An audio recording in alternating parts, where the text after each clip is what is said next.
ಚಿಕ್ಕಬಳ್ಳಾಪುರ ನಗರದ ಅಂಬೇಡ್ಕರ್ ಭವನದಲ್ಲಿ ನಡೆದ ಸುದ್ದಿಗೋಷ್ಠಿಯಲ್ಲಿ ಮಾತನಾಡಿದ ದಲಿತ ಸಂಘಗಳ ಒಕ್ಕೂಟದ ರಾಜ್ಯಾಧ್ಯಕ್ಷ ಎಂ ವೆಂಕಟಸ್ವಾಮಿ, ರಾಜ್ಯದಲ್ಲಿ ಮುಖ್ಯಮಂತ್ರಿ ಬದಲಾವಣೆಯ ಚರ್ಚೆ ಗರಿಗೆದರಿರುವ ಸಂದರ್ಭ ದಲಿತ ಸಮುದಾಯದಿಂದ ದಲಿತ ಮುಖ್ಯಮಂತ್ರಿಯಾಗಿ ಒತ್ತಾಯ ಮತ್ತೊಮ್ಮೆ ಜೋರಾಗಿದೆ. ಸಿದ್ದರಾಮಯ್ಯ, ಡಿಕೆ ಶಿವಕುಮಾರ್ ಬಣಗಳ ನಡುವೆ ನಾಯಕತ್ವದ ಕುರ್ಚಿ ಕಿತ್ತಾಟ ಸದ್ದು ಮಾಡುತ್ತಿದೆ. ಯಾರೇ ಸಿಎಂ ಬದಲಾವಣೆ ಮಾಡಿದ್ರೂ ಈ ಬಾರಿ ದಲಿತರು ಸಿಎಂ ಆಗಲೇಬೇಕೆಂದು ತಿಳಿಸಿದರು. ಇದಕ್ಕೂ ಮೊದಲೇ ಜಿ ಪರಮೇಶ್ವರ್ ಮತ್ತು ಗೋವಿಂದ ಕಾರಜೋಳ ಉಪಮುಖ್ಯಮಂತ್ರಿ ಹುದ್ದೆ ವಹಿಸಿದ್ದಾರೆ. ಈ ಬಾರಿ ಮಾತ್ರ ಏನಾದರೂ ಬದಲಾವಣೆ ಆಗಿದರೆ ದಲಿತರಿಗೆ ಮುಖ್ಯಮಂತ್ರಿಯ ಸ್ಥಾನ ನೀಡಬೇಕೆಂದು ಒತ್ತಾಯಿಸಿದ್ರು. ನವೆಂಬರ್ 20ರವರೆಗೆ ರಾಜ್ಯದ ಎಲ್ಲಾ ಜಿಲ್ಲೆಗಳಲ್ಲಿ ಜಾಗೃತಿ ಅಭಿಯಾನ ನಡೆಸಲಾಗುವುದು. ಮಲ್ಲಿಕಾರ್ಜುನ ಖರ್ಗೆ, ಕೆಎಚ್ ಮುನಿಯಪ್ಪ, ಜಿ ಪರಮೇಶ್ವರ್, ಸತೀಶ್ ಜಾರಕಿಹೊಳಿ, ಮಹದೇವಪ್ಪ ಯಾರೇ ಆಗಲಿ ನಮಗೆ ಅಭ್ಯಂತರವಿಲ್ಲ. ಆದರೆ ದಲಿತರು ರಾಜ್ಯದ ಸಿಎಂ ಆಗಲೇಬೇಕು ಎಂದು ಸ್ಪಷ್ಟಪಡಿಸಿದ ಹೈಕಮಾಂಡ್, ಸ್ಪಂದಿಸದಿದ್ದರೆ ದಲಿತ ಸಮುದಾಯ ಒಂದುಗೂಡಿ ವಿಧಾನಸೌಧ ಮುತ್ತಿಗೆ ಹಾಕಲು ಹಿಂಜರಿಯುವುದಿಲ್ಲ ಎಂದು ಎಚ್ಚರಿಸಿದರು. ವರದಿ ಸಲಾಹುದ್ದೀನ್, ಚಿಕ್ಕಬಳ್ಳಾಪುರ. ದಲಿತ ಮುಖ್ಯಮಂತ್ರಿ ಕೂಗು ಮತ್ತೊಮ್ಮೆ ಎದ್ದಿದೆ. ಈ ಹಿಂದೆ ಒಂದು ಸಲ ದಲಿತ ಮುಖ್ಯಮಂತ್ರಿ ಹೋರಾಟ ಆಗಿತ್ತು. ಆಗ ಸಿದ್ದರಾಮಯ್ಯ ಅವರು ಮುಖ್ಯಮಂತ್ರಿ ಇರುವಾಗ ಈ ಹೋರಾಟ ಇಡೀ ರಾಜ್ಯದಾದ್ಯಂತ ನಾನು, ದಿವಂಗತ ಕೆ ಶಿವರಾಮ್ ನಮ್ಮ ನೇತೃತ್ವದಲ್ಲಿ ಇಡೀ ರಾಜ್ಯಾದ್ಯಂತ ಹೋರಾಟ ನಡೆಯಿತು. ನಂತರದ ದಿನಗಳಲ್ಲಿ ಉಪಮುಖ್ಯಮಂತ್ರಿ ಕೊಟ್ಟರು ದಲಿತರಿಗೆ.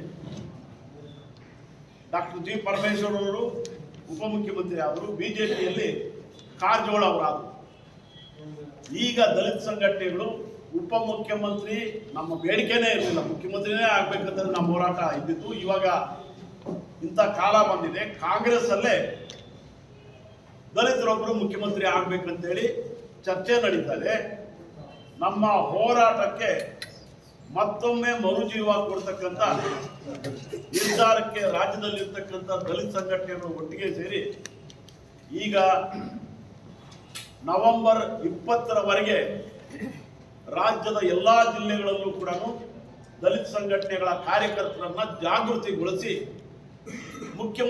ದಲಿತ ಮುಖ್ಯಮಂತ್ರಿ ಹೋರಾಟಕ್ಕೆ ಚಾಲನೆ ಕೊಡೋದಕ್ಕೆ ನಿರ್ಧಾರ ಮಾಡಿ ಇವತ್ತಿನ ಪತ್ರಿಕಾಗೋಷ್ಠಿಯ ಮೂಲಕ ಚಿಕ್ಕಬಳ್ಳಾಪುರದ ಎಲ್ಲಾ ತಾಲೂಕುಗಳಲ್ಲಿರ್ತಕ್ಕಂಥ ದಲಿತ ಆಕ್ಟಿವಿಸ್ಟ್ ಅವ್ರು ಏನಿದ್ದಾರೆ, ಮುಖಂಡರುಗಳೇನಿದೆ, ಸಂಘಟನೆಗಳು ದಯಮಾಡಿ ಈ ಹೋರಾಟಕ್ಕೆ ಕೈ ಜೋಡಿಸಬೇಕು ಅಂತೇಳಿ ಮೊಟ್ಟ ಮೊದಲನೇದಾಗಿ ವಿನಮ್ರವಾಗಿ ವಿನಂತಿ ಮಾಡ್ತಾರೆ. ಅವರು D K Shivakumar KPCC president, ಮತ್ತೆ ಅವ್ರಿಗೆ ಏನೋ ಮಾತುಕತೆ ನಡೆದಿದೆ, ಒಪ್ಪಂದ ಆಗಿದೆ ಅಂತ ಹೇಳ್ತಾ ಇದ್ದಾರೆ. ಅದು ಇನ್ನೂ ಬಹಿರಂಗಕ್ಕೆ ಆಗಿಲ್ಲ. ನಾವು ಅವ್ರಿಗೆ ಹೇಳ್ತಾ ಇದ್ದೀವಿ, ಡಿ ಕೆ ಶಿವಕುಮಾರ್ ಅವರೇ, ನೀವು 2022 ಚುನಾವಣೆಯ ಪ್ರಚಾರ ಮಾಡುವಾಗ ಇದೇ ಕೋಲಾರದಲ್ಲಿ ಮಲ್ಲಿಕಾರ್ಜುನ ಖರ್ಗೆ ಅವರ ಸಮಕ್ಷಮದಲ್ಲಿ ಪ್ರಚಾರ ಸಭೆಯಲ್ಲಿ, ಬಹಿರಂಗ ಸಭೆಯಲ್ಲಿ ನೀವು ಮಾತು ಕೊಟ್ಟಿದ್ದೀರಿ. ಮಲ್ಲಿಕಾರ್ಜುನ ಖರ್ಗೆ ಅವರು ಏನಾದರೂ ಮುಖ್ಯಮಂತ್ರಿ ಆಗೋದಿದ್ರೆ ನಾನು ಅದಕ್ಕೆ ಸಿದ್ಧನಿದ್ದೀನಿ ಅಂತೇಳಿ ಮಾತು ಕೊಟ್ಟಿದ್ದೀರಿ. ಈಗ ಮುಖ್ಯಮಂತ್ರಿ ಆಗೋದಕ್ಕೆ ನಿಮ್ಗೆ ಇನ್ನೂ ಟೈಮ್ ಇದೆ. 2028ಕ್ಕೆ ನೀವೇ ಮುಖ್ಯಮಂತ್ರಿ ಆಗಿ ನಮ್ದೇನು ಅಭ್ಯಂತರ ಇರಲ್ಲ. ನೀವೇ ಕೊಟ್ಟಿರ್ತಕ್ಕಂಥ ನಿಮ್ಮ ಮಾತನ್ನ ಈ ಸಂದರ್ಭದಲ್ಲಿ ಉಳಿಸ್ಕೊಂಡು ಮುಂದೆ ನೀವು ಮುಖ್ಯಮಂತ್ರಿ ಆಗೋದಕ್ಕೆ ನಮ್ಮ ಎಲ್ಲಾ ರೀತಿಯ ಬೆಂಬಲ ಇರುತ್ತೆ, ಸಹಕಾರ ಇರುತ್ತೆ. ಸಾಧ್ಯ ಆದರೆ ಹೋರಾಟಕ್ಕೂ ಸಿದ್ಧರಾಗ್ತೀವಿ. ಸೊ ಈ ಹಿನ್ನೆಲೆಯಲ್ಲಿ ನಾವು ಹೈಕಮಾಂಡೇ ನಮ್ಮ ಮಲ್ಲಿಕಾರ್ಜುನ್ ಖರ್ಗೆ ಅವರಿದ್ದಾರೆ. ಸೋನಿಯಾ ಗಾಂಧಿ ಮತ್ತು ರಾಹುಲ್ ಗಾಂಧಿಗೆ ಈ ಹಿಂದೆ ನಾವು ಹೋರಾಟ ಮಾಡಿ ದೆಹಲಿಗೆ ಹೋಗಿ ಅವ್ರ ಮನವಿ ಪತ್ರ ಕೊಟ್ಟಿದ್ವಿ, ಪರಿಶೀಲನೆ ಮಾಡ್ತೀವಿ ಅಂತ ಹೇಳಿದ್ರು. ಕೊನೆಗೆ ಅದು ಮಾಡಲಿಲ್ಲ.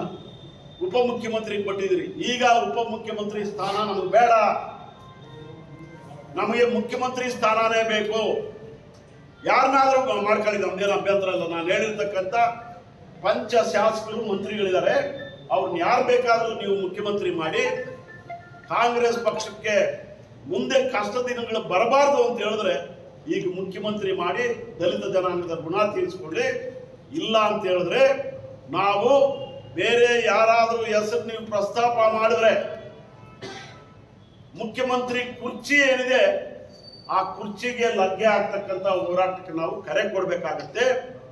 ಇಡೀ ರಾಜ್ಯದಲ್ಲಿರ್ತಕ್ಕಂಥ ದಲಿತ ಜನಾಂಗವನ್ನ ಜಾಗೃತಿಗೊಳಿಸಿ ವಿಧಾನಸೌಧ ಮುತ್ತಿಗೆ ಹಾಕಿ ಆ ಮುಖ್ಯಮಂತ್ರಿ ಕುರ್ಚಿಯನ್ನ ಕಿತ್ಕೊಳ್ತಕ್ಕಂಥ ಹೋರಾಟಕ್ಕೆ ನಾವು ಸಿದ್ಧರಾಗಬೇಕಾಗುತ್ತೆ ಅನ್ನೋ ಎಚ್ಚರಿಕೆಯನ್ನು ಈ ಮೂಲಕ ನಾನು ಹೇಳಿ, ದಲಿತ ಮುಖ್ಯಮಂತ್ರಿ ಈ ರಾಜ್ಯದಲ್ಲಿ ಈಗ ಆಗಲಿಲ್ಲ ಅಂತ ಹೇಳಿದ್ರೆ ನಿಮ್ಮ ಕಾಲದಲ್ಲಿ ಆಗಲಿಲ್ಲ ಅಂತ ಹೇಳಿದ್ರೆ ಮುಂದೆ ಕಾಂಗ್ರೆಸ್ ಪಕ್ಷ ಅಧಿಕಾರಕ್ಕೆ ಬರುತ್ತೆ ಅನ್ನೋ ಯಾವ ಖಾತರಿನೂ ಇಲ್ಲ. ಹೀಗಾಗಿ ದಲಿತರ ಋಣ ತೀರಿಸ್ತಕ್ಕಂಥ ಮಾತ್ರ ನಾವು ಹೈಕಮಾಂಡ್ಗೆ ಎಚ್ಚರಿಕೆಯನ್ನು ಕೊಡ್ತೀವಿ. ತಾವೇನಾದರೂ ಈ ಸಂದರ್ಭದಲ್ಲಿ ದಲಿತ ಜನಾಂಗಕ್ಕೆ ಮೋಸ ಮಾಡಿದ್ರೆ ನೀವು ಎದುರಿಸಬೇಕಾಗಿರ್ತಕ್ಕಂಥ ಕಷ್ಟದ ದಿನಗಳಿಗೆ ನಾವೆಲ್ಲರೂ ಸಾಕ್ಷೀಕರಿಸಬೇಕಾಗುತ್ತೆ ಅಂತೇಳಿ ಈ ಪತ್ರಿಕಾ ಇವತ್ತು ನಮ್ಮ ಆಶೆಯನ್ನ ಏನಂತಂದ್ರೆ ದಲಿತ ಮುಖ್ಯಮಂತ್ರಿ ಅದು ಯಾರಿಗೆ ಕೊಡಲಿ, ದಲಿತರು ಇರ್ಬೇಕಲ್ಲಿ. ಆ ಕಾರಣಕ್ಕಾಗಿ ಮುಖ್ಯಮಂತ್ರಿ ಕುರ್ಚಿ ಸಿಗಲೇಬೇಕು, ನನ್ನ ಸಮುದಾಯಗಳು ಆಳಲೇಬೇಕು.